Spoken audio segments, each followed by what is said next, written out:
Good evening, ladies and gentlemen. Welcome back to the Dorkest Hour. Feels good to say welcome back, by the way, because tonight is the second ever episode of the Dorkest Hour. Pretty exciting. Tonight, we are joined by two of my good friends, Reynad and Pete Basgen. You will learn who these fellas are momentarily. But thank you guys for joining us tonight on our new journey with the Dorkest Hour. I do appreciate it. Now let's go say hi to the boys. Hello, gentlemen. How's it going? Hello. We made it happen. Dorkest Hour number 2. Jay, what up, dog? What's going on, man? How are you? You all right? Good. I just took off like a bunch of days streaming. Did nothing but smoke weed and watch Game of Thrones. It was great. You know, I was thinking, you know what Jay needs in his career right now is a big chunk of time off. There's nothing that'll help the growth more than just 10 days of weed smoke. You know? That's it. I respect it. I get it completely. I'm in the throes too, brother. What? I was just saying, there's nothing to do right now, so kind of just waiting. I hear you. Yep. I mean, weed is the best cure for boredom, for sure. That's what I told the doc when I was getting my weed card back in the day. I suffer from boredom, sir. I'm just in a full vegetative state the whole time. I love that. Good. Chilling. Jay, chat, we are joined by two of my best friends on the planet. It's good to have these guys together. On the podcast now we have Pete Basgen, global head of gaming at Wavemaker. He's essentially a new age Mad Men kind of a guy. That's the Pete Basgen. Right? Is that wrong, Pete? Mad Men, is that okay? You're an ad guy, don't you love that? Yep, love it. I mean, that's kind of what you are. And then I'm gonna crank you up. Context. I'm gonna crank you up big time, Okay, Pete. cool. By the way, you're kind of quiet. And then, There we of go. course, we have Andre Yanyuk, aka Reynad, aka the Nude or the Noodle. Reynad, good to see you. How are you? It's good to see you too, Jordan. Yeah, I'm doing good. Where are you right now in the world? I am in San Francisco. Yeah, I stayed after GDC Still? for a couple of weeks. Yeah, I stayed one extra week, and then now I'm staying one more week. Wow. Mostly because I can't Nice, be bothered nice. to make travel plans. And, this Interesting. place is nice. I don't know. Yeah, I can't complain. Downtown's fun. Yeah. That makes me so fucking happy because people go to GDC, they go to San Francisco and they talk shit and they say it sucks. So I'm happy that you're enjoying it. Pete also lives in San Francisco, so you guys should go on a date. There you I'd go. love to, but Just trying to I'm bring. running to New York tomorrow. Never mind. Date's off. So yeah, You got one night to make it happen. I mean, you That's all guys you need, could right? get a lot done tonight. Just saying. So yeah, Noodle, Pete, as you guys know, this used to be a Dark and Darker podcast. This was called the Darkest Hour. We switched it up. Jay and I wanted to just have a generalist podcast post Dark and Darker era. And we decided that it'd be fun to just bring in any kind of nerd that we know, just anyone off the street, and invite them on the podcast. And I figured you guys would be two really great early guests, just because obviously I know you guys. And you guys are fucking dorks. You guys are both in the gaming industry on very, very different sides of the fence, though. I suppose we should probably start with Reynad, just because you're recognizable. Pete, sorry, you're behind the scenes guy. Damn, shucks, right? Yeah, that's like the worst place to be. Andre, for the people that don't know you, will you tell us a little bit about your history and who the hell you are and why you have a video game and how that happened? Just a quick rundown, the TLDR. I mean, I don't know. I've just always been in gaming. I've had just about every job in it you can have. Used to be a pro card player and turned that into a streaming career early on, where I met Pete and Jordan. And yeah, I started an esports team based on the audience I had there as a streamer, and just sort of grew that into a game studio eventually one day. So we just released our first game. We were working on it for a long time, and yeah, it's called the Bazaar. So I've just been busy with that since. The Bazaar is legit fun. Look, Andre and I go way back. We're buddies, so I can tell him that I like TFT just a little bit more. But You've never had taste. I never have had taste. I know. No, the Bazaar is legitimately fucking awesome. It's very fun. I feel like it's going to be a great game for dudes or ladies that work remotely and they have like a side monitor and they just want to like do their meetings or their emails and just have a game always on. Was that the goal when you made this game? I want to be productive while also gaming and not have to completely focus on the game. And if you want to explain a little bit about what the game is, please. I mean, I kind of just built the game that I wanted to play, but what I was doing all day was making a game. So it's like, that is like being at your computer. You got to take a call once in a while. So it's kind of the perfect game to play while you're making a game, I guess, in a way, which is kind of why it has some of what you're talking about. Interesting. Yeah, but I don't know, it's a cool design. It's kind of doing anything that you can do in an RPG or like an MMO, but you're doing it through cards like solitaire at your own speed. So it's kind of like a MOBA that fits into your life in a way. Like you're never in a real time queue. You can walk away at any time. Like dads love our game. We have a lot of young dads that love it, and yeah, that's kind of the upside. It's just on PC and Mac right now, but it'll be on every device, mobile end of the year, hopefully, beginning of next year, worst case. So Wow. yeah, I think it's the best drafting game ever made, but I'm very biased. I encourage everyone to try it, yeah. And it's free. And it's free. I have a feeling when it's on mobile, shit is about to pop. It is going to be a good phone game. 100%. Sorry, go ahead. No, I cut you off, my bad. Yeah, so for me, I don't really play mobile games, but I will play TFT. And I'll play TFT in two places on my phone. On the shitter or on an airplane. Or in the airport, waiting to get on a plane. And I feel like an issue with TFT on the plane is when the fucking Wi-Fi in the plane gets spotty, you like miss an item round, or like you don't get to buy something in the shop because your game's trying to fucking refresh. With the Bazaar, I don't have to worry about that shit. If the Wi-Fi knocks out and it comes back on in 20 minutes, everything's still there, right? The same, essentially, in the Bazaar. Yeah, exactly. Yeah, That's fucking anytime amazing. If you get interrupted, you don't get punished at all. You can walk away anytime, and you can pick up anytime. So it never punishes you for stepping away. It's designed like a website, like a resting design, where the only way it moves forward is when you click on stuff.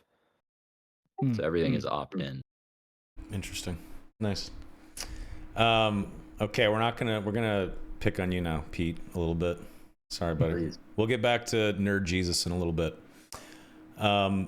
Pete, tell us a little bit about your history as well. We met at Twitch in 2015. I'm pretty sure 2015. And we quickly became good friends pretty fast. Once you realized that I wasn't a complete joker and just, trying to suck on the Twitch teat for as long as I could before they found out and fired me. But once you found out, then it was cool. They sat me next to you. I had no choice but to become your friend. So That's true. Yeah, tell us about yourself. Where are you from? I know they actually assigned seating. They forced it at Twitch. They make you be friends with your coworkers. No way. Because I know this blows your mind, Jay, but a long time ago there was like a culture where people had office jobs and you had to sit where they told you to sit. And that was your desk. Yep. And you had to sit in like a room full of people who also were doing similar jobs or complementary jobs to you. It was crazy. You know what's really weird about Twitch, Pete, is that you would have like some weird corpo shit where they had like an assigned desk or whatever, but then Twitch would be like, all right, here's your like little corporate cubbyhole where you sit, but also here's $7,000. You can just build a custom brand new fucking gaming PC. So it's like, okay, what the fuck's going on here? You guys are gonna put me in this little cookie cutter little spot where I'm gonna be my little corpo Twitch guy, but also here's just a custom PC and here's some massages and here's a fucking free dinner every night. It's fucking weird. It's weird. Yeah, Pete. we were there during the peak of the San Francisco like tech bro do anything the engineers want era too. So it was like every month there was some weird new perk that they had to like put in to compete with the Metas and the Googles of the world. So like at one point I remember I saw like engineers bringing their laundry in because they were like doing people's laundry on site. Yeah. Like top Fuck yeah. video engineers working there. It was Sign me insane. up, dude. There were so many guys that worked at Twitch that basically like lived at the office and you would just go home to sleep. And that was pretty much sleep and shower and then come back in the morning and eat your free breakfast. Yeah. You guys just had a bunch of free food and shit? Yes. Why'd you quit though? We had massage rooms. Yeah. Massage rooms. There was nap rooms. You're getting real close to Blizzard here. You're getting just so you know, 10 hair away. Well, Twitch probably got kind of close to some of that Blizzard era shit, to be honest. Let's be real here. But yeah, I mean, it was, it was your classic Silicon Valley startup. Honestly, it was one of the most fun moments of my life, was working at Twitch. Because the people were amazing. The people were so cool when we were first there. Like, yeah, not to besmirch the nice people that are there now, but it's a completely different company. It's Amazonified. You said it as a passing joke, Jay, but like to your point, like I kind of made my way. I extricated myself when like the Amazonification of the place had really like become too clear to ignore anymore. And not even too clear to ignore, just whenever it was so Amazonified that you just could not get anything done. There was just so many hoops and so many checks and balances and people to get sign off. Whereas when it was just a 200-person startup, you would get something done in a couple days. It was just bam, bam, bam. And then it was Amazon. That's why I left. It just felt like the civilian military. It was organized the same. You had to fucking play the stupid game, the fucking office politics game. You had to suck up to the right people and pretend like you were friends with HR, and just like, I couldn't do it. It was awful. So then I joined Tempo Storm in 2017, and we had a travel show. We traveled around the world a little bit, which was fucking cool. Oh. Yeah, we did a show called Game Changers. You want to talk about that, Reynad? Like, why did you want to make that?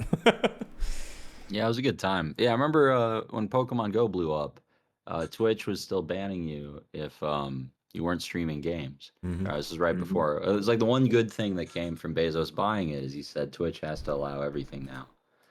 And I actually didn't know that. yeah, and so Pokemon Go really blew up, or part of the reason it blew up is it was kind of the loophole. It was like a way to technically be streaming a game while you're really doing something else outside. Right. And so there's a few streamers. I was like the third one of us that tried streaming it on the go through Twitch. I was like Skyping myself on my desktop. It was a really jerry-rigged setup, but it worked. But yeah, that turned into just really loving IRL streaming. We found a cool way to produce it where it looked like a Netflix documentary, but live, like a proper two-person film crew, but it was still pretty nimble. You could go anywhere, do anything. But it looked like professional. It was professionally produced. And so, yeah, we turned that into a show called Game Changers. I think Red Bull sponsored it. We did a bunch of, it was kind of like Anthony Bourdain, but like live, I guess. That's like the way I'd put it. Chat sort of like pick stuff off the menu if you're eating somewhere, but it's also just me getting beaten up in various combat sports and I don't know, whatever else we tried. A lot of helicopter stuff. We did like the first streamed helicopter rides on Twitch and stuff like that. It was fun though, yeah. Jordan and I went down to, I think it was Australia and Chile. Remember eating the mealworms? We ate so we went to the Sydney Zoo, and we were doing our thing for Game Changers, and then the zookeeper lady, she's like, "Oi mates, do you guys want to come in here and try some of the food that the animals eat?" And we're like, "What? No." She's like, "Come on in here." So we go in and we sit down. She brings out these trays of fucking live bugs and grubs and mealworms and shit, and she just starts popping in her mouth. She's like, "You can totally eat this. This is safe." And then we tried the mealworms, and they tasted like organic peanut butter. Do you remember this? Like peanut butter popping in your mouth? He says that shit all the time. It's disgusting. It was great. I can't believe that a bug can taste like peanut butter. It's still insane to me. The Matrix is weird, dude. They put like 10 different sizes of kangaroo into my palm that day, and every single one of them was shit. Like they waited to go on my hand, and it was time. That's what I remember about that. I remember the koala that you touched and held too, and I was so afraid of you getting chlamydia. And you did. I didn't. No, I'm just kidding. I'm kidding. He didn't get chlamydia, folks. Not that time. Not that time. Another time or two. Yeah.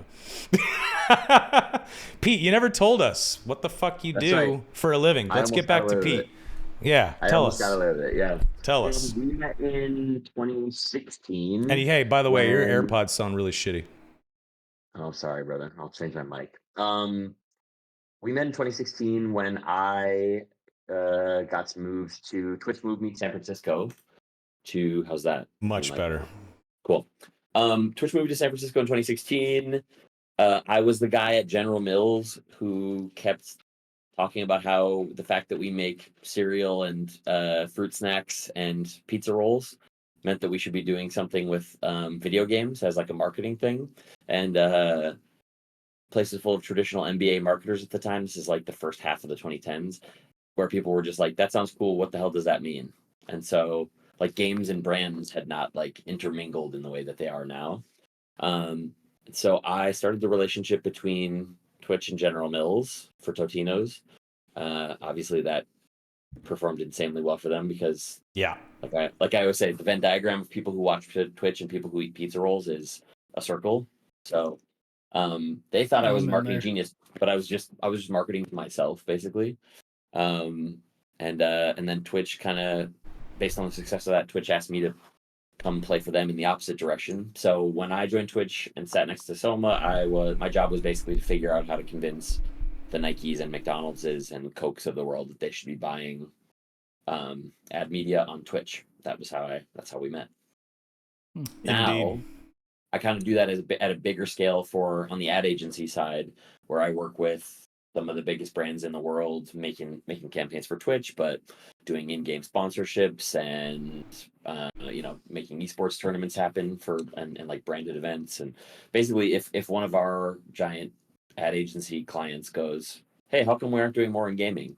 Somebody sends me an email, and then I get involved, and we figure out ways to spend money in a fun way that'll make stuff happen. So that's what I do all day these days.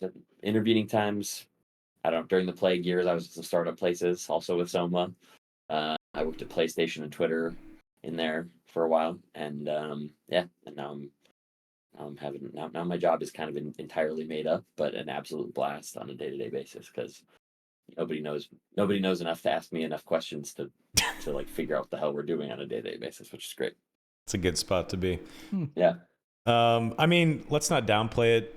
Pete here has worked on some really massive ad campaigns. Like, haven't you worked on stuff for like Riot, like LCS and like the FGC and like really big esports events and like big events? Like, you don't downplay it. Come on, you've done some. Riot cool was shit. a big client. I think I can share publicly now that we're just starting to work with. PlayStation's a huge client of my ad agency. We're just starting to work with EA, which is super super exciting because there's a lot of big, super fun stuff coming from EA in the coming years, which we can't talk about yet. But yeah, I mean, I work in gaming. Honestly, my specialty to date has been that I am a gaming industry guy that knows how non-endemic marketing works. So like convincing non-gaming brands that they should be spending their money in gaming, speaking to gamers, that's my specialty. Pete, I have a question for you. Everyone hates ads, so what do we do to make them better? Because I fucking hate commercials, but I work with them, and I'm in the space too. What do we do? Chat, do you guys like ads? Can I just add, does anyone in chat actually like ads? Is there any version of an ad you're cool with? If it's skippable, do you like it? If it's just an influencer showing a product on stream, is that okay? Is there any semblance of it that you're cool with? Yeah, what if they Got believe in triple ad block. Triple There it ad is. block. There you go. The ones with chill, non-invasive music. Okay. No. If it's got a catchy song. Okay. That's good to know. Song. Huh. If it's got a catchy song. Interesting.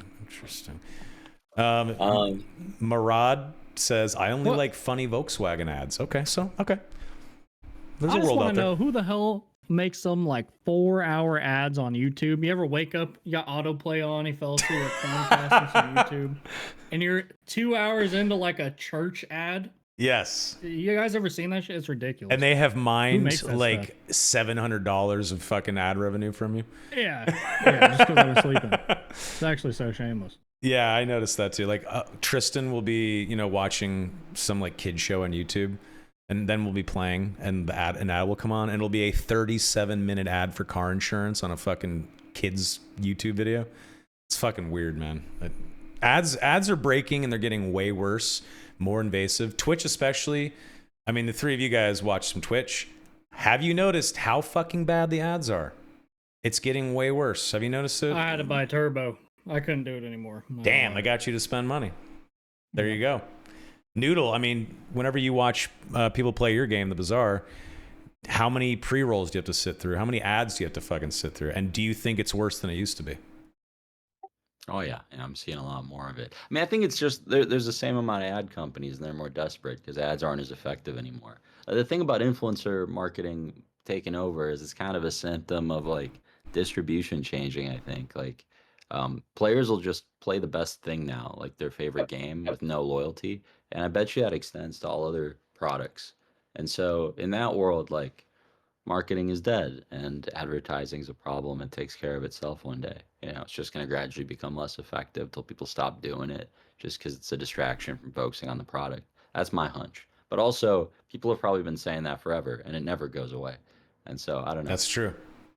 I don't Yeah, think I don't think advertising ever dies. It's like it's a key part of a business of marketing. But any business that wants scale requires advertising.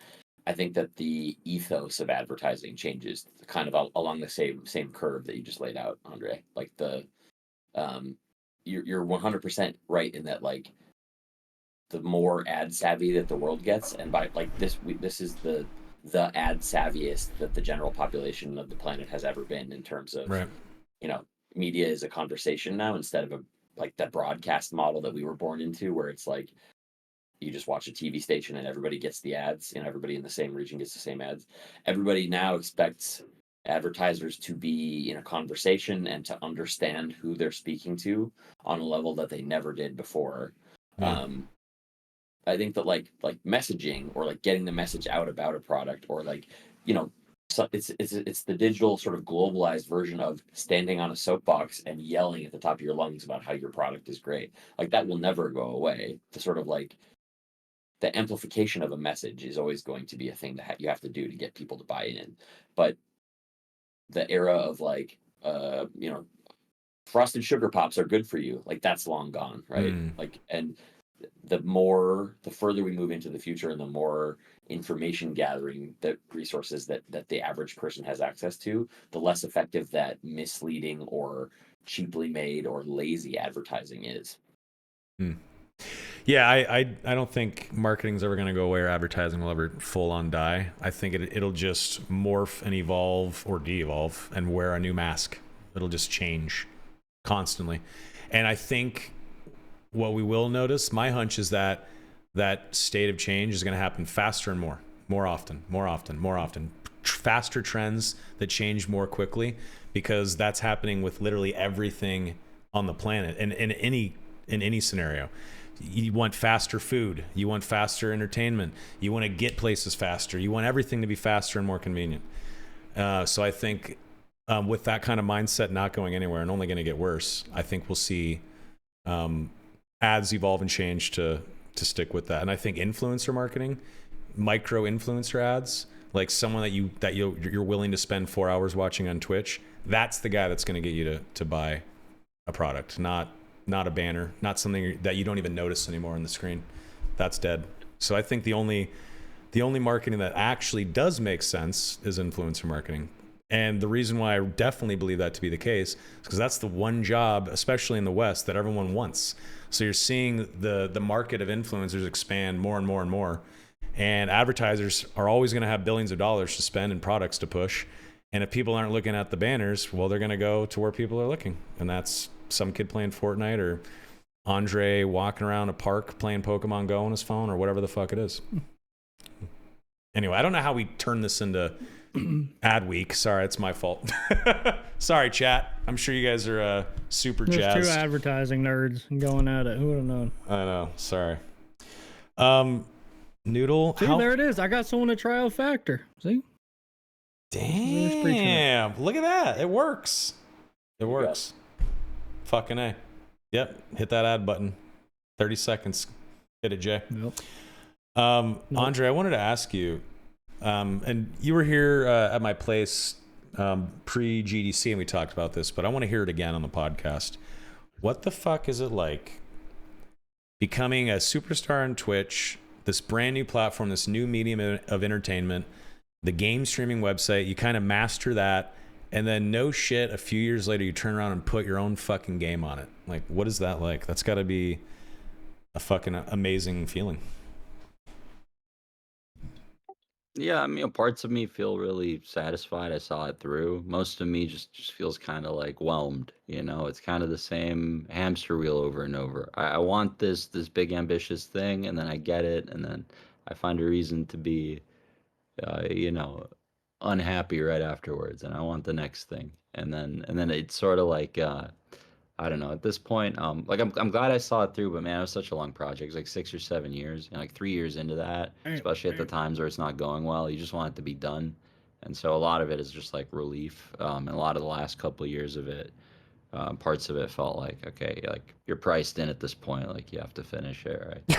So yeah, I don't know. It's out there. It's officially launching here in like 3 days, actually, on Wednesday. It's amazing. That'll be yeah, new hero releasing and everything, so it'll be a good time for people to start. But yeah, I don't know. I'm happy it's out there. I'm happy it's bringing a lot of joy to people. It's way more satisfying now that the first time a couple weeks ago I met people in person that have played the game. Like I went to go see the Princess Mononoke movie with a friend of mine, and I forgot my phone at the theater. I had to go back the next day to Lost and Found to try to get it.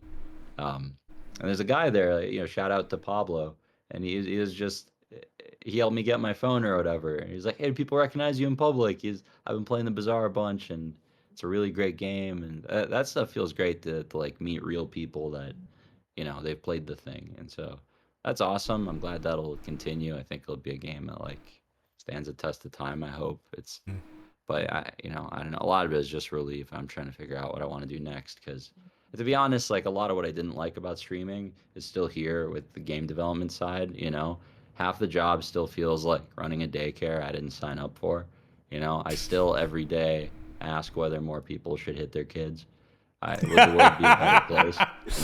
Like I was beat as a child. I figured it out. Slightly beat you, by you, you one you parent. turned out fine. Only one parent. One was cool.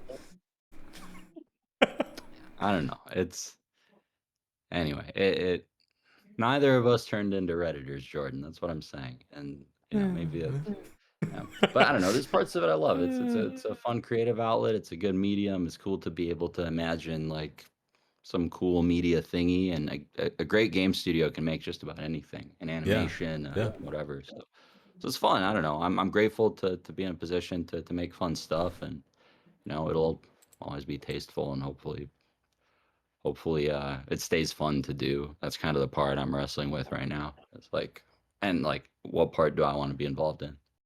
Hmm. You did a great job, man. I mean, I've been doing my behind the scenes ad guy research on the game these last couple of weeks, and the amount of market share you've taken from the big boys like Marvel Snap and Hearthstone is really, really admirable. So, I mean, props, man. Yeah, isn't it like far more significant of a chunk than people realize? Like if this was an Agar.io game and you put the bubbles next to each other, like the Bazaar is a legit other bubble eating bubble. It's pretty cool. Yeah, it's you've taken. We don't have to dive in the numbers. I'll show you the numbers off stream, but it's pretty impressive. Yeah, I mean it's Thanks, up, man. it's up.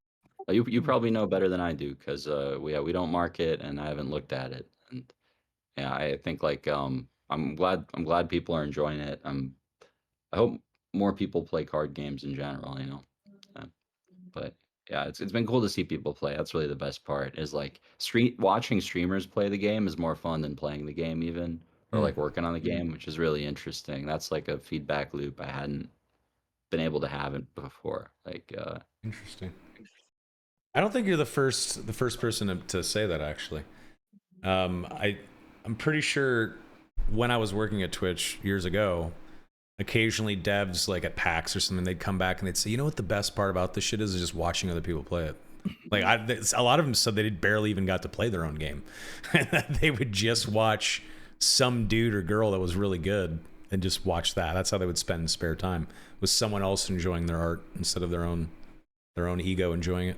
But I guess that makes sense. Counter-Strike, I would watch Shroud play Counter-Strike instead of trying to play myself. Yeah, exactly. Yeah, exactly. Noodle, whenever you were, the novelty of being a big streamer was fresh, and like, what, 8 years ago at this point or whatever. Whenever someone would recognize you and you had that moment in public where some like guy or gal came up and they were excited to take a selfie or some shit, was that feeling on par or better than the feeling of slightly more jaded and older Reynad that is no longer in the spotlight big time, having someone come up to say, "Oh, I love your game"? Like, what do you think? Or is that just a dumb question? I mean, I don't know. I think it hit me harder when I was younger. Like I needed the validation more. I wanted it more. And then like I sort of stopped streaming to do the game development thing while my stream is still big, and I sort of I noticed I was getting addicted to the attention. That was like half the reason I wanted to stop. And so a part of me is like more numb to that now, but it still feels great to be recognized for like something you worked hard on for a long time. So yeah, I definitely I'm glad it turned out good, and it's worth people's time, and some of them are having fun with it. But yeah, I don't know, bad, but it would have I would have been like 100 times more energetic and hype about having launched the thing if it happened like 5 years ago or whatever. But like the me 5 years ago could never have shipped it, So it's sort of like you change to get the thing out the door, and then it's like it's not as exciting for the same reasons as it would have been necessarily back then. Like I was really Right. still in streamer mode, and the idea of like, hey, I'm Rainad, but Hearthstone's mine now would have been like very different. Like, I don't know. Now it's more like I'm a tired, curmudgeonly old man that's had to mature to run a game studio and ship something presentable. And now that I've done that, it's hard to like. You want to regress? Yeah, now that exactly. you've Well, done that's kind that, of what yeah. I'm trying to do, right? I'm Yeah. complaining. I'm antagonizing the internet. It's gotten us coverage for the first time in 4 months from these gaming journalists. Now that they have some. What shit did you to do? flame. Can we bring it up? What did you Told do? people the truth, Jordan. What Tell better way tell to us the piss them off? truth. What's the truth? People online are the opposite of correct. And that's it. That's the thesis. But you're laughing because you think what I just said is, oh, people online are dumb. That's not I'm my laughing point. because That's it's a not what I great said. statement. You're Laughing putting words in because my you are an fucking mouth. entertaining human being. who That's listens why to I'm Doctor, laughing. Yeah, I'm not. Yeah. Don't put words in my mouth. I just think it was funny. All right. I'm glad it's funny to you guys. They're anti-correct. That's the important part. It's like a clock that's 6 hours ahead. It is so reliable as a heuristic for life choices. There's a lot of ways to phrase this idea, but it's like to be cursed by the devil is a blessing. Like if at any point people on the internet are approving of your behavior, you should be alarmed. It's I don't know. I've been dealing with a lot of hate threads and stuff for the last couple of months. So I'm a little sensitive to being bullied for the first time in years. But it's That's what it is, right? Because it's been a that's what it lull. is, brother. Yeah, it's been too long since you had that armor on, and now you're like a grizzled gladiator putting it back on. No, I'm not on defense, Jordan, because I'm not being attacked. It's just Okay. I don't know. It's crazy to do. The most common criticism from the game developer side, though, like you spend 6 years building this thing, and the most common criticism from haters is like, you don't know how to build it. But like, you built the thing, And the more I think about it, the more I sort of did that to the Hearthstone devs and Blizzard devs and stuff in a way. It's like, oh well, they built the thing, but then you criticize their ability to continue making it. It's paradoxical. Right. That means you made it. It sounds a lot like Yeah. Iron Mace. Yeah, Jay, you were really into Dark and Darker too, right? That's how you guys got started. Yeah. Dude, that game looked amazing. I was playing Tarkov right before this. I'm a big fan of the design in that game. Like I have a lot of respect for it. It's like the more I play it, Tarkov. the Oh yeah. What'd you say? Yeah, Sorry. like Yeah, I've always Tarkov. said Tarkov is like one of the best games ever made for sure. Even with all it's like, I mean, the problem is like the lag and the cheaters. I mean, that's really it. But if it didn't have that, it would be absolutely perfect. I feel like. The audio issues in Tarkov are pretty fucking bad. I don't know. The There's some audio is bad bad. issues, yeah. Bad. Yeah, if the queue times weren't 10 minutes, I think like all the other stuff would be way less of a problem too. But yeah, either way, like the design of it's great, and Dark and Darker had a lot of those strengths, right? And I don't know, banger of a game. I had never really played much of these extraction titles. I was trying to figure out how you do this in a card game, sort of.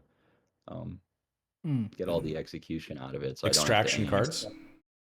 to aim. Yeah. I was paper prototyping some versions of it for fun, but I don't know. Never mind. It's No, that's cool. It's speaking of paper prototyping, this is how intense game dev is, folks. Whenever I was hanging out with Andre in 2017, and he was getting the Bazaar started.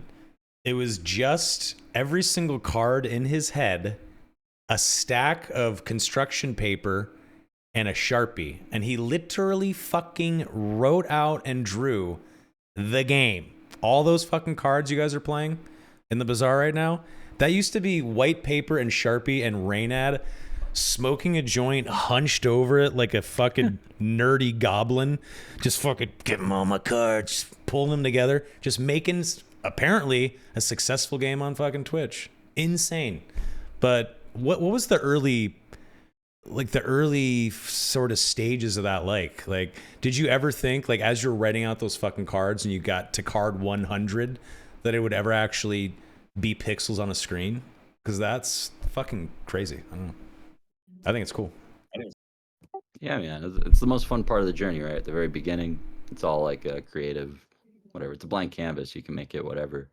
I was sort of tied to the card thing, and in my heart, it had to be Hearthstone scoped, had to like one up Blizzard, and so the scope created all the problems, and that's why it was a miserable 7 year like ordeal where you can make a great game like solo that's timeless, and it doesn't have to be huge. It just has to be good and different. And I don't know if I did it again, I'd kind of go that route or of like that early part of when you're making the game where you're like doing the Sharpie stuff. It's kind of the best part, and it's the part where you have the most impact on how fun it ends up being too. So it's nice to stay in that stage, you know. Once you're like in production mode, it's more like you're stamping the cookie cutter a bunch. You got to crank out all these assets to make it all sparkly. Can I ask what took so long to make the game as someone who knows nothing about game dev? Like, why does it take 7 years or whatever? Yeah, definitely. It's just a question of what you're willing to call done.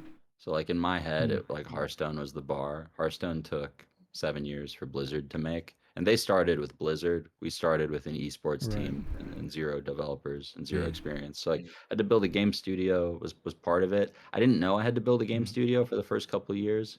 The scope was kind of smaller at the onset. I was wanting to make something quick and dirty with another company that we outsourced through, and I would just sort of do the design stuff, but I don't know. And we found good partners, but I just realized you can only make a game as good as the team that's making it. And so if it was going to be like a Hearthstone level thing, it needed to be like, a Hearthstone level studio devs. bigger than Blizzard. Yeah. Yeah, exactly. Yeah. So that was a complete different ordeal, and that took a lot of years. And there's no shortcut to that, right? Like even when you're doing the absolute best at recruiting, you're still gonna miss sometimes. You just can't know until you work with some people if everyone's a fit, and so after a while you sort of end up with like a team that's cohesive and can build whatever, and things start moving really fast. The scope of the game was really big too. Like we're really ambitious with just like how much stuff we're launching with.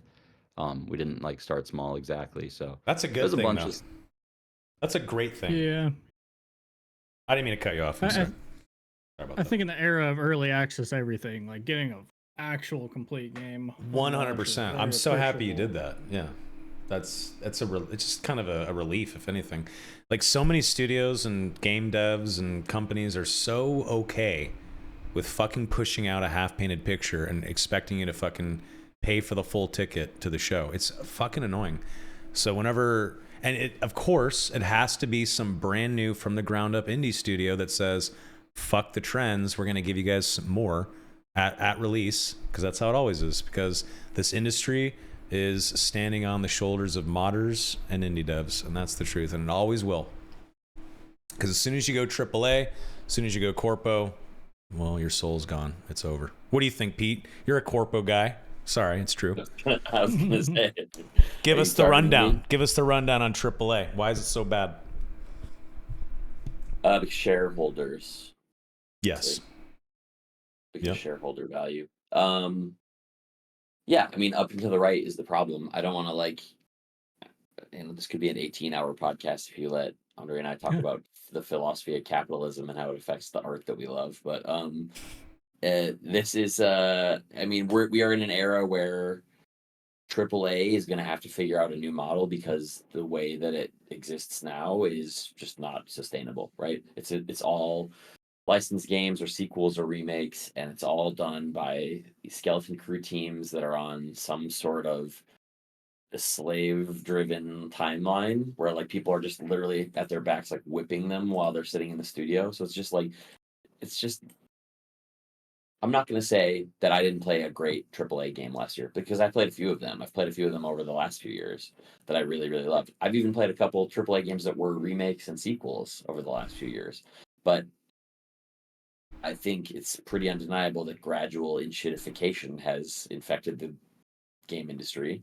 And it's for the same reason that gradual enshittification has infected pretty much every other major industry. So I don't know, where it seems like people and people are gonna, you have to say, like, people have to vote with their dollars, and I think they are more and more these days. But there's a reason that we're seeing, like, you look at any tool that allows you to look at the amount of time that people spend playing specific games, and like it's only time is only consolidating at the top, despite the fact that there were more games released on Steam last year than the year before, than the year before, than the year before. So like people are only really spending majority of their time playing the top 5 games, and that's going to continue until we figure out how to work our way back to a game industry ecosystem where there's more room for investment in big things. And honestly, like, I'm waiting for GTA 6 to hit because that's going to shake up the entire thing. So who knows what's going to happen once Rockstar and Take-Two drop their like tactical nuke on the industry. There's a reason, like, they're the reason that we don't know. We really have other, outside of annual game releases that come out right around the same time every year, like your Maddens and your CODs. Almost nobody has announced a firm, concrete release date for these big AAA games that are supposed to come out in the back half of this year, because everybody is terrified that their game might come out in the blast radius of Grand Theft Auto 6, GTA. which essentially burns all of the money that you spent on dev and all of the money that you spent on marketing. Because who the fuck is going to play a different game that isn't GTA 6 for the 90 days after GTA 6 comes out? Who's even going to buy a game? At least like more budget conscious consumers, who's going to spend $70 buying a AAA game when they know GTA 6 is hitting in the next couple of weeks? Yeah, it's going to be a game changer. You were just quoted, actually, Pete. You were in a couple of news outlets because you had a bit of a prediction. Can you mention that here, or is that okay? Yeah, absolutely. I mean, like, UGC, I don't think this is a big Roblox playing crew, but the UGC economy is undeniable. Like, I pay attention to it all the time because brands care about it, and because I think it's a user generated content, by the way, folks. Yeah, that's right. Yeah, UGC. So we're Just talking like all about Roblox, right? we're talking about platforms like Roblox, where Fortnite creation maps, of both, like, assets and games is much more democratized. That I'm saying this without a shred of confirmed evidence. I'm just reading tea leaves here because I've been doing this for a long time. But I think GTA 6 will include some form of UGC economy for both, like, wearable items, but also democratized open game design where you can build a GTA experience and upload it and probably make money in the same way that UEFN creators and Roblox creators make money now. I think that's, and I think you're going to see a dramatic shift towards that space. Even every time I bring it up in a professional setting, everybody's like, well, brands aren't going to want to get involved with it because it's an M-rated space. And I'm like, I just don't think that shit's going away. I think finally advertisers are finally tucking in their fucking skirts and growing the fuck up a little bit. Do you agree at all as an ad guy? Pete? I just think that, like, every by necessity, it's always a gradual thing. By necessity, like, some bold brand will immediately jump in, and then that bold brand will make huge strides, or like reap massive rewards for being bold enough to do it, and then the bigger competitors will have to make the play to keep up. That's how it works. That's just how the space has always worked. Remember working at Twitch early in the Twitch ad economy, there were a lot of brands, traditional brands, non-endemics, we call them, like, not gaming brands, but like, Old making Spice products that gamers. Yeah, Old Spice. Shit like that. Although shout out to Old Spice because they were early to the game. That's why I brought them up. Yeah, they were great. But now every kind of brand you could possibly think of that wants to reach anybody under the age of 30 with their products is buying Twitch media. But when we were there, it was like, I don't know, live is really risky. Like, how do we make sure that our brand's safe? Like, I think it's just a gradual thing.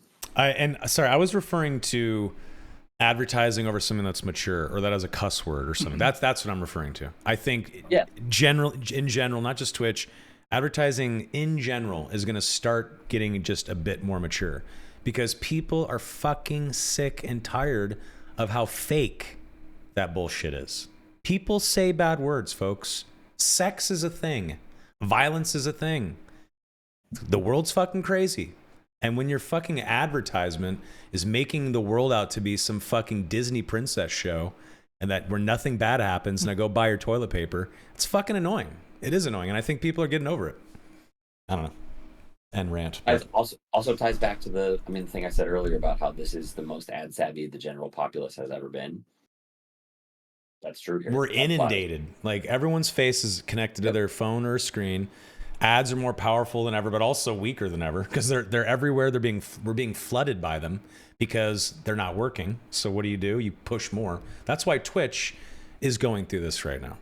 People don't like to watch ads on Twitch. Twitch is not making money. They have never been profitable. So what does Twitch have to do in order to make extra money? Well, they have to fucking shoot themselves in the head even more and push more and more ads, hoping to collect pennies that way. And it actually is, they're digging their own grave faster because they have to somehow make money, right? They have to appease advertisers. They have to put, whenever people buy these ad slots or influencer programs or whatever the fuck it is at Twitch, they want their money's worth, right? Or they're not going to pay again. So when people don't watch those ads, well, instead of sending them one that they're going to skip, send 3 now. They might see one. And when you do that, it is water filling up the boat slowly. It's just people are going to get pissed. People are going to use ad blocks more, or they're going to do what I do when I get hit with a pre-roll ad that I can't skip. I hit the X button and I watch something else. Because I would rather spend 79 seconds looking for new content than watch 30 seconds of something I don't to then see something I do. Which I know is fucking crazy.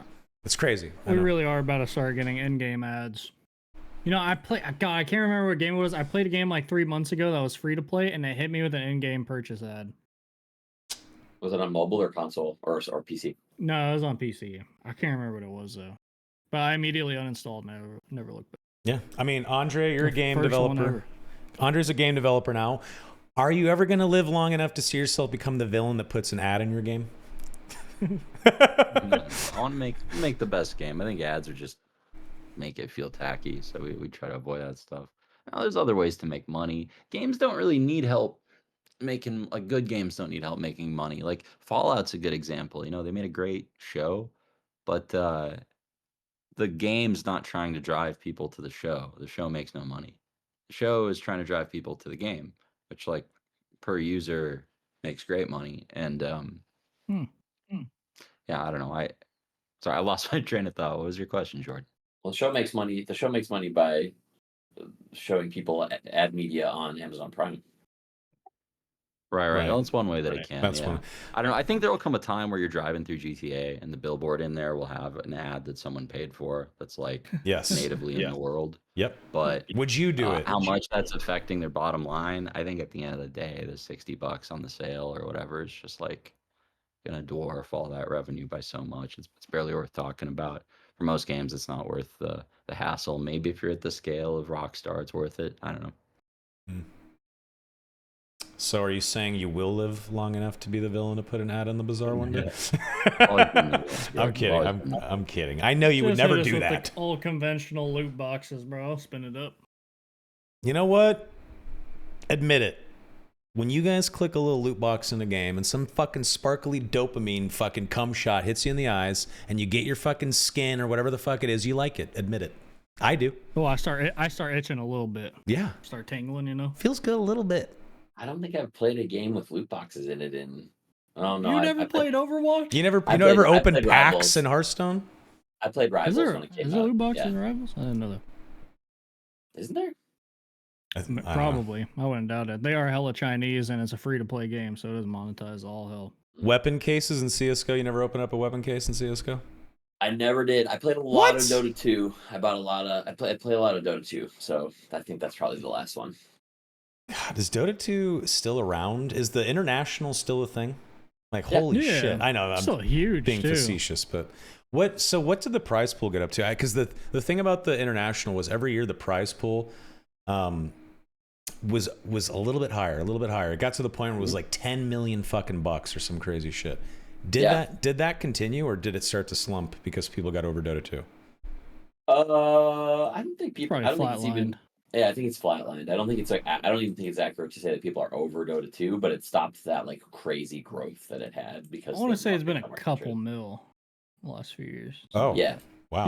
You know, a cool thing about Dota I learned like a year ago now, but it was that their TI is actually funded by their cosmetics, well, at least some of it. Yep, Yeah, the exactly. So when you compendium. buy that shit. The Yeah. Yeah, compendium. you buy the compendium in game, and a share of the revenue goes to the prize pool for the winners.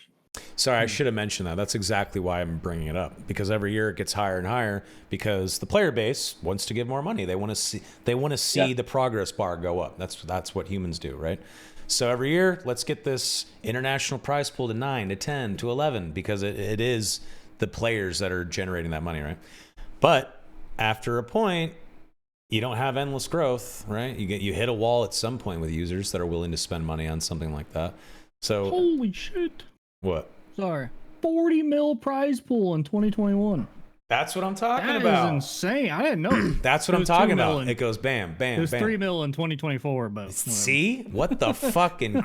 Imagine being that pro player that was playing, last year, and you missed the roster from a 10x few... prize Yeah, pool. you're like, fuck. Yeah. You're like, holy shit, I missed it. That's crazy. That would suck. But, I mean, still, making $1 million or whatever playing Dota 2, regardless, would be cool. Oh, yeah. Speaking of playing shit, Andre, do you ever get a chance to play games? What are you playing? I'm playing Bazaar. I'm playing some Tarkov with my brother, some friends. That's Okay. about it lately. Yeah, just working a lot. Okay. I'm boring, man. I don't know why you brought me onto the podcast. I was entertaining like 5 or 6 years ago before I was washed. I would get online, complain about Hearthstone, Skype a girl, embarrass myself. This is I don't know. I'm not funny anymore. I feel like I gotta go to improv class or something, get it back. We were literally laughing along with you earlier. Could it just be that you're really high?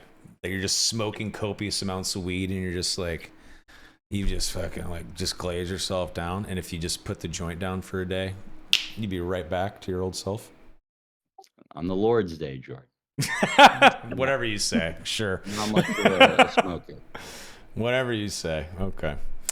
Okay. He's in edibles now. Totally. God, I wish I could eat an edible, but they fucking knock my ass out. Pete, what are you playing? I have been playing WoW Hardcore quite a bit because I got vanilla? WoW Classic. Yep. I came home last night, maybe one too many drinks in, and sleepy, No. and lost my 51 hunter. No. No. An Yeah. STV of all places. Oh, Trying the to kill- pirates. Trying to kill that big gorilla I was trying to solo Oh, that big God. gorilla. Sucked. And I was like, well, that's me for a while, and just I like literally I think I just hit the power button on the Yeah. PC and walked away.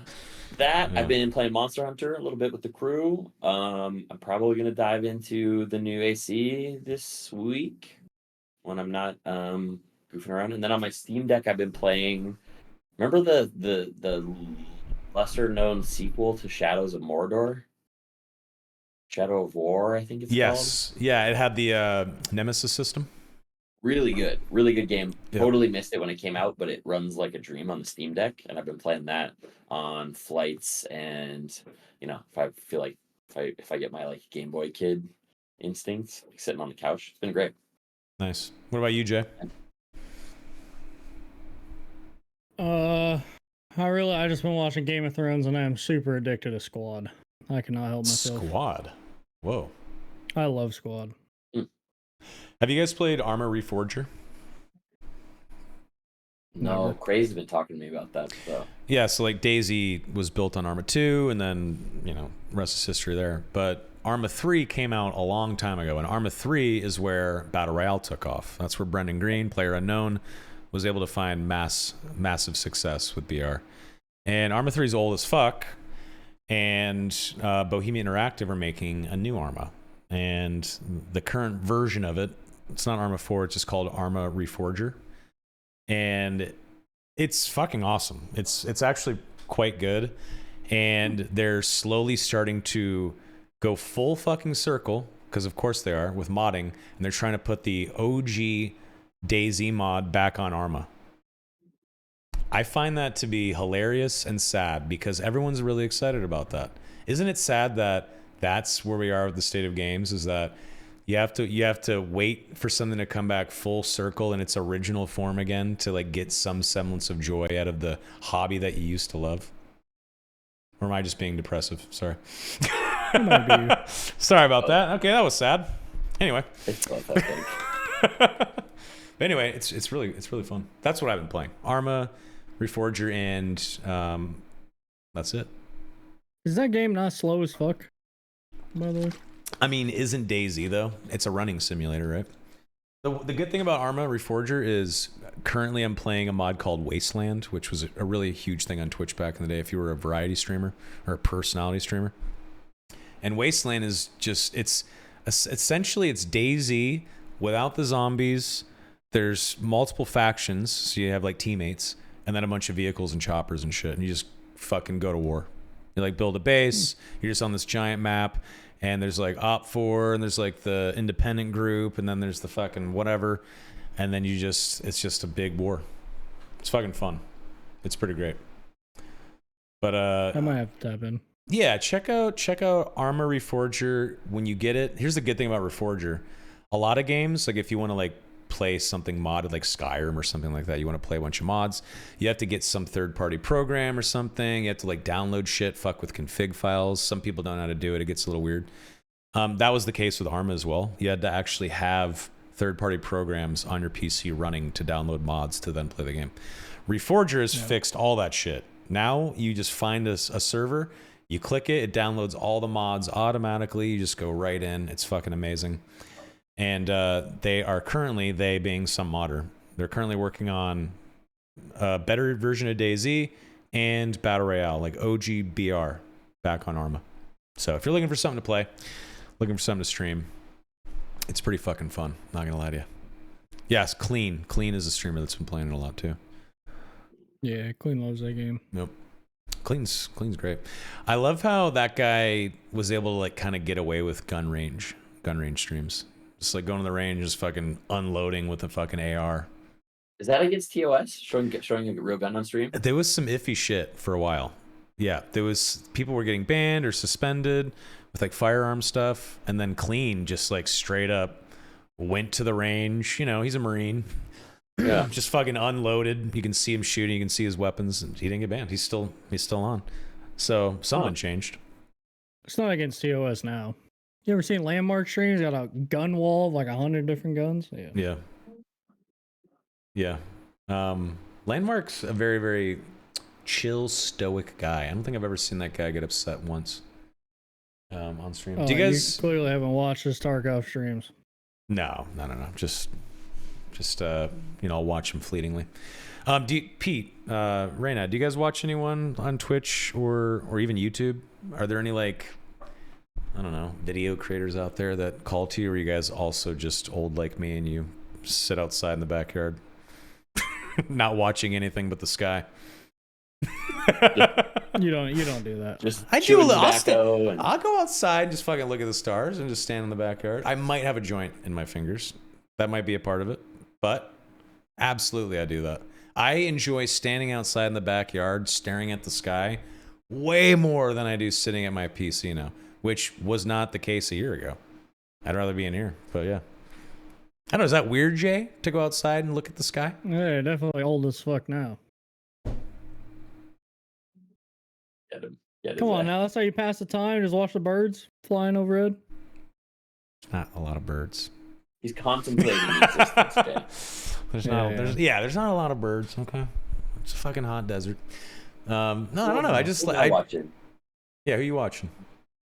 I watch Mr. Penta, of course. Can we say that you? Is that okay? I work with my boy Penta on a whole bunch of fun stuff. So yeah, we can totally say that. I work with the streamer. on all kinds of stuff that in and around his stream and his socials. He's a good buddy. We've been working together for years now at this point. So old friends with him. I'm gonna dox myself and say I do watch Hassan on a fairly regular basis. Oh, no. So man, we'll get into it some other time. Or we could get who into it now. No, go ahead. You Go ahead. Go I ahead. got a funny story about Penta. He caught me behind a dumpster trying to talk up some homeless lady in GTA RP. My first day ever GTA RPing. He totally caught me. I'm so happy you said in GTRP because you scared me for a second. I was like, did I miss this at TwitchCon? What the fuck happened at Nope. TwitchCon, bro? Trying to And solicit. then he made me a sub alert for a while, unfortunately. Perfect. That's He said something hilarious. about fat Latinas, so I had to say it back. I could not believe my ears, bro. Okay. Oh my god. That is Anything him. else you want to say? Anything else you want to say about that, Jay? Well, that's it. Okay. Oh, Homeless Pete. ladies behind dumpsters and fat Latinas, bro. Pete, there's one more hilarious thing that I really want to bring up. I'm sorry. Go on. AR. A Ross. I have to. It's hilarious. And what can I? In the light of the recent news, have you even seen the recent news? No. No. He's unbanned. Oh. Oh yeah, I heard about that. Oh, that's okay. Yeah. It is- You tell the story, so I don't have to tell the story. You do it. This is so fucking hilarious. But this man right above me in this Discord call used to manage. He was the manager for Aiden fucking Ross. One of the biggest goobers on the planet on the internet.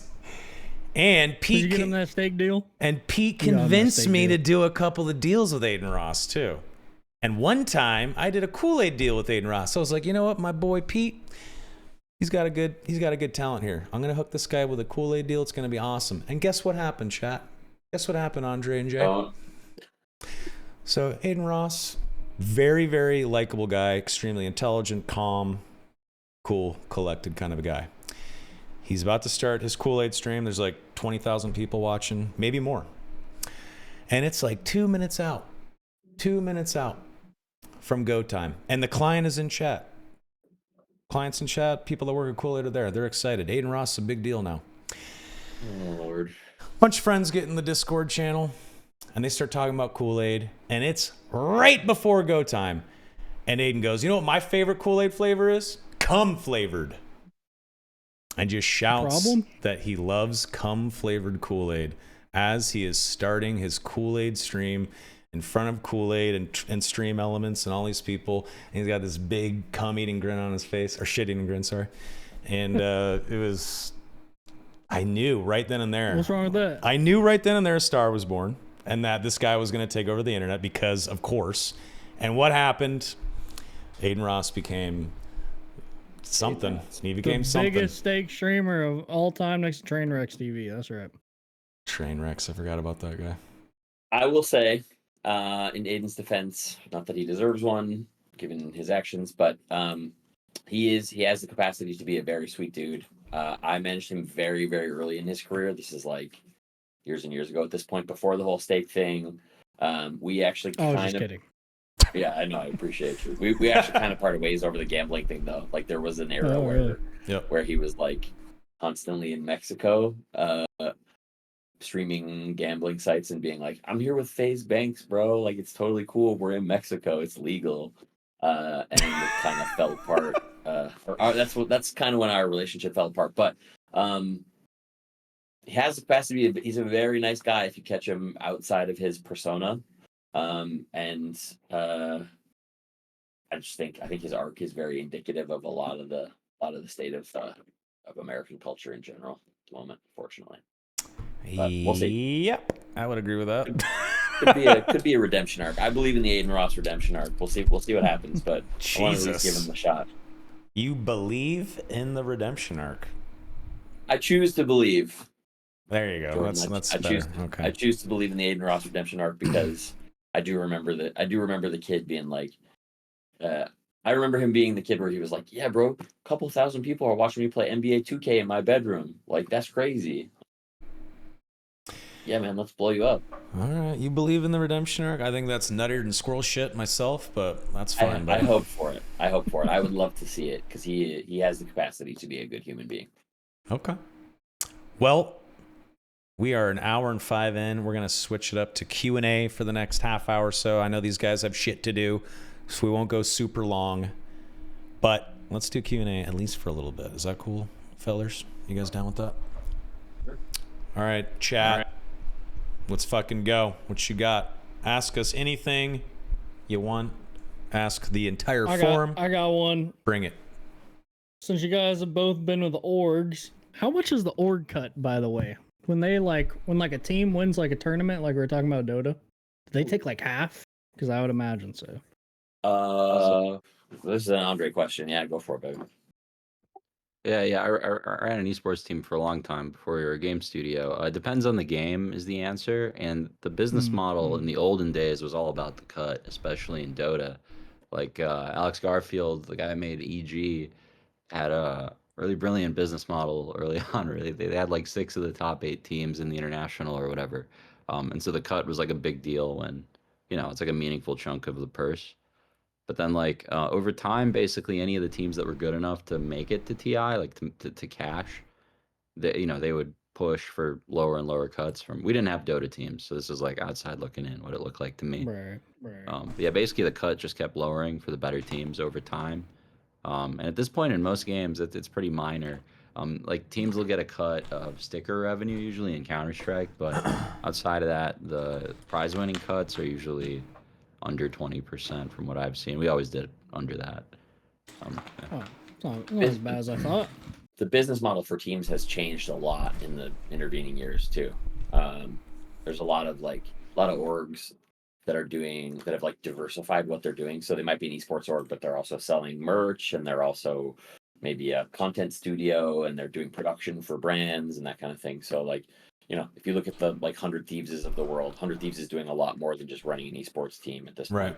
Right. And they use that as a brand generator or a revenue generating engine, and then kind of they provide, they take whatever cut that the market will sustain, but they have to provide quite a bit to the players in order to keep a competitive team if that's what they want to remain as in the industry. If I was a team owner, I'd just take all the money. True. They're put 'em in, like, a house, they're they get free my food. players. They're my Yeah. players. They're mine. Yeah, tell them. The word for that. Yeah. What's that? Okay, chat. Let's get some questions. What you got? I know you guys want to ask Andre about his facial hair. Let's get that out of the way. Andre, why do you look like a hippie? Why do you shave? You used to look like this clean-cut fucking Twilight vampire wannabe, and now you're like this. You look like like Sauron's brother. That's right. Yeah. I'm more humble now, Jordan. Well, like, why do you shave? Because if I'm not supposed to. Sorry. Well, it looks like pubes if I don't. Looks like I have pubic hair on my face. Like I fucking I glued pubes to my face. That's why. What's the longest you've let it go? Down to like A full Fu Manchu? down to here. Well, like the whole thing. My issue is it doesn't just grow down. It grows out like a fucking chia pet bush. Like I have that, like that. Yeah. That fucking look, like you have this like giant fat bushy cheeks. That's what I look like. It looks like I have pubic hair on my fat cheeks. That's why I don't. You gotta trust the engineering, man. That's the conclusion I come to. At some point, gravity will set in for you. Fuck that. COVID set in. I stopped going to barbers, and at some point, I just gave up at first. That's how this started. But eventually, I was eating, and I would chew my beard, and it would be so annoying and painful. And I'll be like, why don't I just shave? I'm such a dumbass, And then one day it dawned on me. The weak ones get eaten. Like the beard hairs. It's actually genius engineering. And the second I had that thought, I never bit a beard hair again. And the older I get, the less respect I have for the human outlook on architecture and stuff. And then the more I don't know. Jordan, you think you know better than God, so you shave.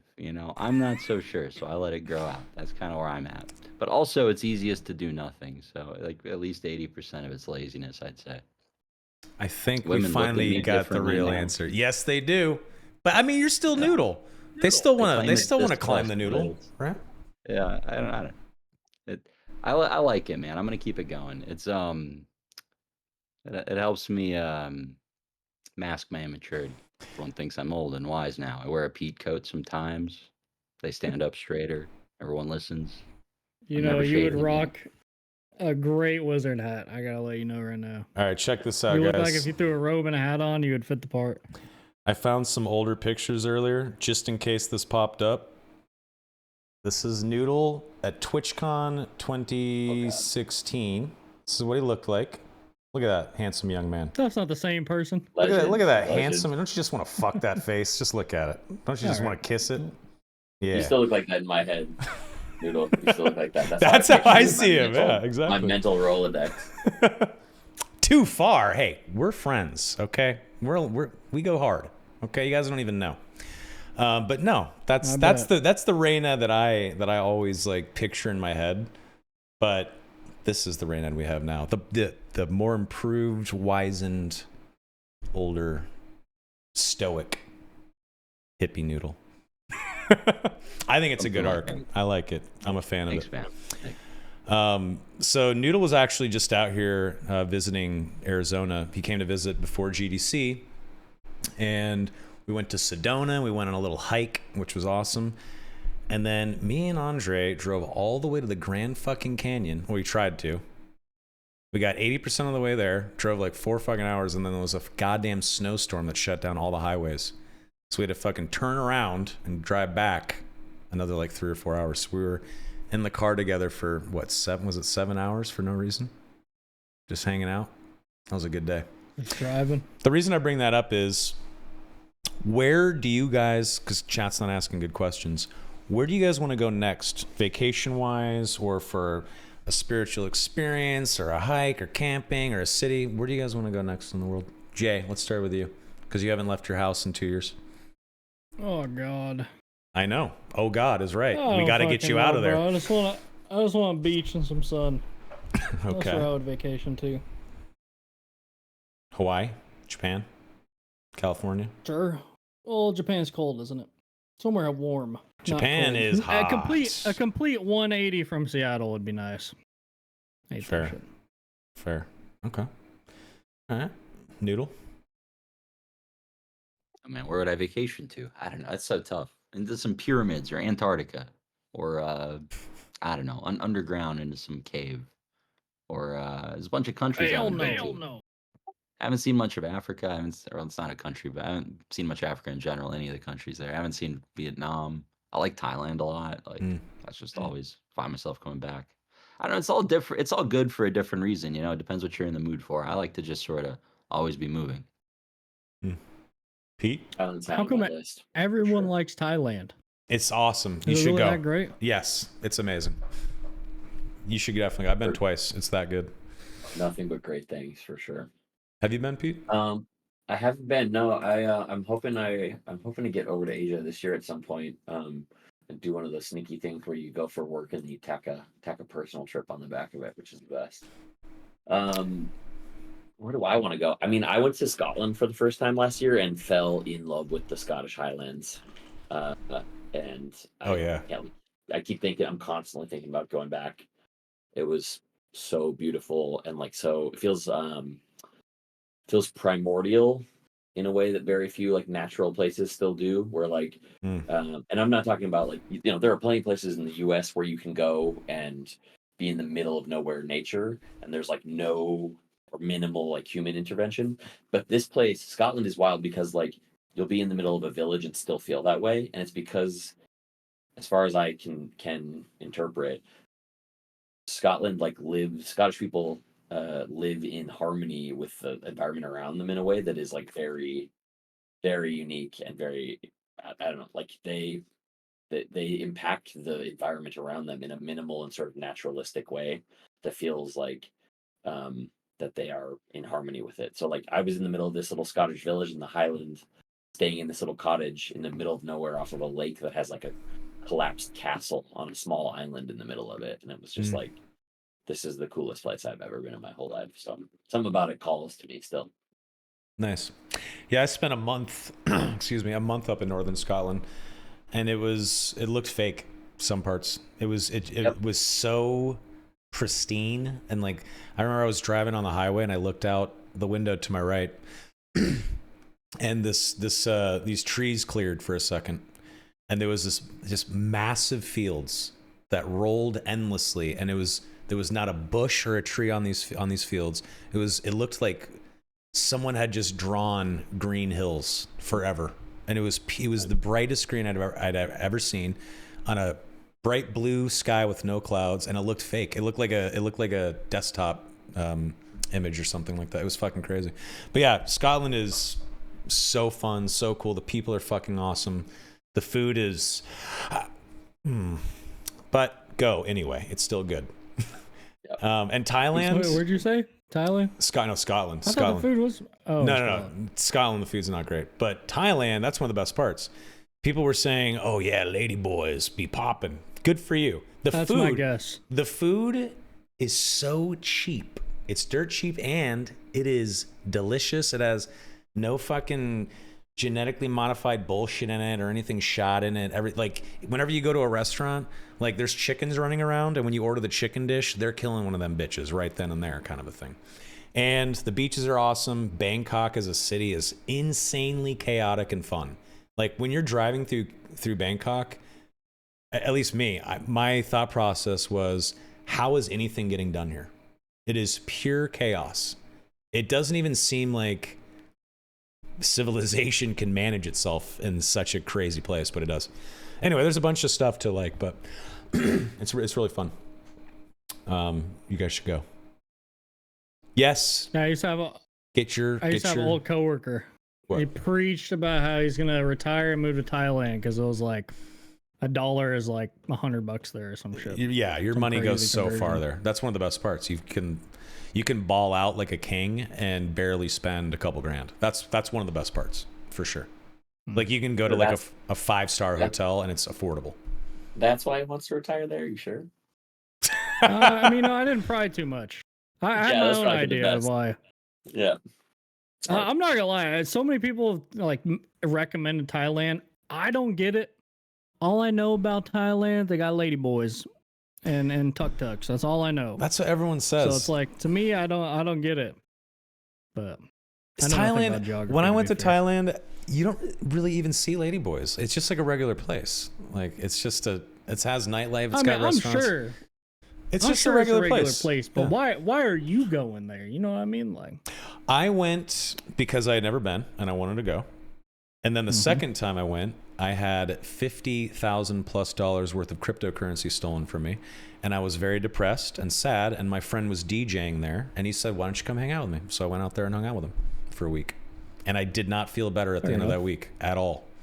All I did was spend another $500. And I didn't feel Yep. better about, having all that Bitcoin stolen from me. So whatever. But that's why I went. do you ever think of how much it'd be worth today, though? 1.1 million. Yeah, something like that. Yep, I never think about it ever. Anyway, fuck you. Let's change the subject. All right. Let's get a few more questions before we let these guys Someone go. asked if you guys could change one thing in your industries, what would you change? You already know what I'm going to say. I wish content creators, influencers gave a fuck, that they weren't apathetic, that they had an ounce of business acumen, that they would learn how to hit reply all in an email, that they would care to reply to an email, that they wouldn't leave tons of money on the table for campaigns they would actually enjoy simply because they didn't look at Discord. Like, I wish they would treat this shit a little bit more professionally. And I don't like the apathy, and I don't like how there's so many people that are so lucky to be doing this shit and they don't give a fuck. It's annoying to me. Someone was my manager. He's talking about me, by the way. Yes, Jay is one of the people. That's true. And I love you, Jay. But yeah, fucking come on, level it up. Hey, I reply all the time. You reply once in a while. Thank you. You're a fucking streamer, bro. You're a goddamn streamer. What would you change in your That's industry, Andre? Yeah, I don't know, how much time do you have? I don't know, it's pretty good, honestly. Of all the industries I tried, like, there's a lot to like about gaming. It's I wish the games were better, I guess, if anything, you know. I wish the tech was better so it'd be easier for people to make good games. I think there's a bunch of kids out there that are super creative. They're gonna make pretty awesome stuff solo. Once they could just sort of talk to AI back and forth and iterate that way instead of having to learn how to code or, you know, whatever. We'll see how good the tools get, but yeah, it's just yeah, everyone has these cool ideas, you know. And I have a bunch of friends of mine that they worked in gaming for a while, or they have a cool game idea, and you know, if there's a world where you could make them happen right away, the same way that like phones and Twitch and YouTube let us make TV shows right away, that'd be pretty neat. I bet you, you know, TV got better, at least I think, with YouTube in some ways, and so hopefully same thing happens with games, right? Yeah. And Jay, Ray and I was just talking about me because I tell Andre my ideas and then he's like, quit being a bitch and just make it. And I'm like, I don't know how. And he's like, teach yourself. And I'm like, I don't know how to do that. And he's like, well, that's why you're fucking failing, which is true. Andre is one of the rare humans, I'm going to gas you up for a second, that has an idea and then actually knows how to make it happen. I know that sounds, what a concept. That's so hard for 99% of the planet. Pete, don't you think so? Jay, don't you think so? Like, people say, I'm going to do this thing. I have an idea. Never happens. Never comes to fruition. 99% of the time. No, you were describing me. Andre figured it out. He did it. It is a rare thing in a person to have that drive to just be like, not only will I will either figure it out, or I will, you know, I will do it right now, or I will figure out how to do it, or I will find the people to make it happen. I think that's a huge thing that, like, a lot of American culture, especially, like, doesn't seem to acknowledge, is that, like, the ability to find and build a group of people that can help you achieve a thing is just as valuable a skill as building the thing. So, like, having the dedication to put that team of people together and build that thing and then, like, bring it out is huge, because, you know, everybody is a mildly overweight person in, you know, during their holiday break, right? Like, or the vast majority of people are, like, as soon as January 1st, we're getting started, right? January 1st comes, maybe they start, maybe they don't, and then 2 weeks into the new year, like, every friend I know that works at a gym is like, the best part of my job is the last week in January because no one's there. So it's like, having the dedication to, like, lock into something and see it all the way to the end until it's a real thing is a rarer and rarer skill, I would say, as, like, dopamine becomes easier and easier to access on a constant basis. And what would you do about your industry? What would you change? Does it have to be realistic, or can we do, like, I can wave a wand and change a thing? Give us some real. Whatever you will. Okay. Real is tougher because I'm so entrenched in so many pieces of the business that it's hard to say. I mean, I wish things were so much more transparent. Honestly, one of the things I respect about the way that Noodle has built his game is that, like, you know, you don't have to be radically see-through, freshly washed window transparent, but, like, you giving, you know, insight into how the game is progressing and what the process of building a game is like and all that kind of thing. Like, that's very valuable, and, like, only the people at the top benefit from obfuscating how much a game costs to make, how much work goes into it, how hard people have to work to make a game happen. The more the gaming industry becomes a black box, the worse shit gets, I think, especially at the top levels of it for, like, you know, AAA releases. So I don't know, transparency is something that I would like to see more and more of on like, how are games made, how much do they cost, why do they cost that much, and, you know, where are we at in the process? So yeah. Okay. Mr. Griffith, what would you change about your industry? Oh God, I wasn't prepared to answer. Better lighting? I don't fucking know. Nah, I don't need the lighting back. We can make that happen. God, the ring light gets so old so fast. But it makes your eyes look so pretty. I don't know. I don't know. Fair enough. Great answer. I like it. Thank you. Polyester 42 had a question for Noodle. That's actually pretty solid. The videos about the Bazaar lore on YouTube have been great. Possible short story or book or comic in the future. Yeah, we designed it to do all that stuff originally. We were gonna do the whole transmedia thing and do movies and theme parks and all that stuff. And I don't know. It's maybe one day. It's I'm really glad you're liking them. We put so much work into that video. We released one a couple days ago that um the whole studio touches it when it's like a cinematic or like a new hero reveal. So yeah, I'm glad you love them. Hopefully we'll do something like that. Yeah, we've got little stuff planned coming up, and then we'll sort of work our way up to the bigger things. Beautiful. Well, there you go. The Bazaar anime coming to a bookstore near you soon. There you go. I mean, don't even joke about that. Netflix is licensing products at an insane rate. So That's true. Noodle, there you go. Hit up Netflix. There you go. All right, guys. One last question. These guys got to go. I know Noodle's got shit to do tonight. Pete's got to wake up early. Probably has some cool advertiser call with Russia or London in the morning or whatever. Right, Pete? Go to New York, baby. There you go. See? When are you going to New York? At 6 a.m.? 7, yeah. 7. See? I literally just called it. Come on. What flight number was it? While we're at it. No. All right. Okay, here's a good final one. Speaking of movies, does anyone have a top fave movie or anime or TV show? That's a good one. I'm down with that as a final one. Maybe this is your next project, Noodle. I want somebody to take my favorite movie of all time and make a proper game out of it. That being John Carpenter's The Thing, a game about distrust. I mean, like the closest we got was Among Us, but like true horror elements. There was a Thing video game back in the day. I played the fuck out of it on N64. Third-person action. Yeah, exactly. Yeah. It was. But like, doesn't even need to be an adaptation, but it needs to take the essence of John Carpenter's The Thing and turn it into like mechanics. That's what I want. Like the true horror distrust, like political sim would be incredible.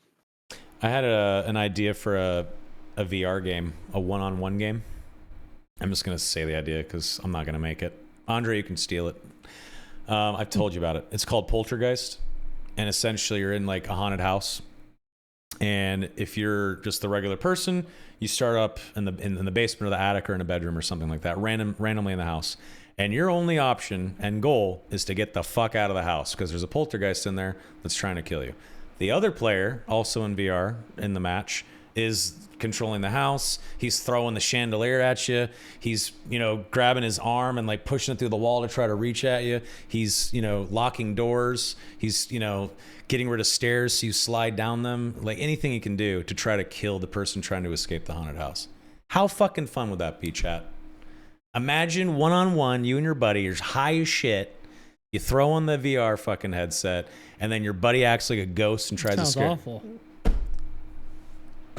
I'm not trying to get stoned and get fucking scared and all shit. Oh, that part sounds awful. Okay, thank God. Okay. I was going to say, everything else sounds great. That part does sound kind of scary. It sounds a little scary. But that sounds fun, right? Would you guys play that? It was very Dead by Daylight. Yeah. That'd be sick. Yeah. I'd give it a whirl. Yeah, that'd be fucking fun. Anyway, cool idea. I want to know Noodle's favorite movie. What is it, Noodle? I don't have favorites for anything. Depends on the mood. There's so many good movies. How can you pick one? What spoke to you recently? Yeah, recently. Recently, Starship Troopers. Someone showed me Yeah. Starship Troopers before. That's an all-timer. I like that one a lot. Saw the Princess Mononoke thing at the IMAX a couple days ago too. That was cool. Yeah. First time watching that one? Yeah. Nice. That's the best Ghibli movie, the most slept on by far, I think. Like the only I guess he's made a couple like war-ish movies, but like having Miyazaki do a war movie is crazy. Yeah, with Starship Troopers, like I said, Andre was over here and he was like, I've never seen that. I was like, you haven't seen Starship fucking Troopers, one of the best movies of all time? Andre, a little skeptical about what I was saying. We're skeptic. It's okay. And then we watched it. I've seen that movie 30 times. Again, completely dialed in. Don't want to miss anything. If Andre got up to piss, I was pausing it. I'm not missing anything. I've seen it 1,000 times. It's that good. Chat, please tell me. Please tell me you guys have seen Starship Troopers. And here's the real question. Here's the real final question for all of you boys. There's 2 leads in Starship Troopers. There's 2 ladies. There's Denise Richards. She's this prim and proper pilot. I'm going to pull up the pictures. Is she hot? Yes. And then there's Dizzy. He was a Bond girl, dude. She's the other chick, and she's kind of like rough and tumble, like a tomboy in the movie. Who you guys picking? But is she hot? Dizzy, 100%. Easy dub. I am so team Dizzy. Okay, so we're gonna pull up some images here. We need a visual aid. Hold on a second. Hold on, folks. Wait. Yeah. What are the names again? Can the second one pick me up and throw me over her shoulder? That's all I need to know. Maybe back then she could have. Sign me up. Okay. So here is Denise Richards in the movie. Here's Denise doing her thing. Beautiful woman. Okay. And now, Maybe at one point. and now we need Dizzy. Here's Dizzy. Here we go. Here's a pic. What do you guys think? Team Dizzy or Team Pilot? Oh, here. There we go. I'm going with the first one. My God. Really? Yeah. Wow. Dizzy all day. All day. Team Dizzy. For sure. And Andre is going to die alone, so he doesn't get to pick. All right. Sorry, Andre. Somebody understand. No, you'll be fine, Andre. Don't worry. People love you. Guys, this was a fun one. Thanks for hanging out. It's fun to hang out with the boys on the internet. I feel like whenever I don't know the people that I'm going to be talking with on the podcast, or it's like a first time conversation, it's actually in a way easier. Because knowing you guys, because we're like super close, I know you guys are professionals. You guys have shit going on in your life. So I had to like kind of muzzle myself slightly so you guys don't have like some PR fiasco or something like that. Because you guys are my friends. You guys know how I can be. I can be pretty awful and disgusting. So this is actually the hardest episode of a podcast thing I've ever done, simply because I had to be fucking careful. And that's because I love you guys. That's because I love you. So you're welcome. You're welcome. Thank you. Jay, thanks for hanging out tonight, brother. As always. Of course. We got a podcast in 2 days. You gonna be ready? 2 days. Yeah, we got a fucking podcast on Tuesday. Who do we got? We got So Bad Strange, Arcane Armor, the End Boss, and Ken Kenobi. We got a 6-piece in the house. That'll be a fun podcast episode. But anyway, Noodle, Pete, I know you guys got shit to do. Love you guys. It's always fun hanging out, always fun chatting. Thanks. Really appreciate it. I want you guys to have a lovely night. Pete, where can people find you on the internet machine if you want to be found? If you don't want to be found, you don't have to say shit. I do less. The more and more internet stuff that I make behind the scenes, the less stuff that I'm findable on the internet. So I don't know. You'll probably see a gaming campaign I'm doing in the next week or two. That's the smart answer. Smart. Yeah. Okay, good. There you go. Andre. Thanks for having me, man. Yeah, where can people find you on the internet machine? And where can people find your game and your stuff? The game's called The Bazaar, Bazaar, like a marketplace. Playthebazaar.com. It's the best place. Yeah. And I'm going to be increasingly less findable on the internet over time. Until I slowly fuse with a hedge like Homer Simpson. That was good. That was you said you weren't funny anymore. You're a fucking liar. That was good. Beautiful. You guys are great. I am. Oh, Jay, of course. Where can people find you? Can't forget about my co-host. Oh God, that was like my Jay Griffey on Twitch, Twitter, and YouTube. God, I hate it. Why do you hate it? Oh, that's just cringe. Well, that's your job. So. I am at Soma on everything, but don't follow me on anything because I don't fucking use anything except this. So there you go. And YouTube. YouTube is @_Soma. That's where you can find this podcast. You can find D&D sessions if you're so into that. Most people aren't. That's fine. And then pretty soon, I will be doing a little bit more content on the channel and on YouTube. I want to bring back Ask Soma Anything, which was fun to do. It's just literally just AMA, me being unhinged alone, where I don't have other people on the stream that will judge me or feel nervous about what I have to say, so I can really be truly unhinged alone. That's what that's for. So come to that. That'll be on Wednesday. But anyway, Nice. yeah, have a great night, everybody. Thanks for watching. Andre, Pete, have a great evening. Jay, I'll see you Tuesday. Sounds Chat. good. Chat, take it easy. There goes. Goodbye. And they're gone.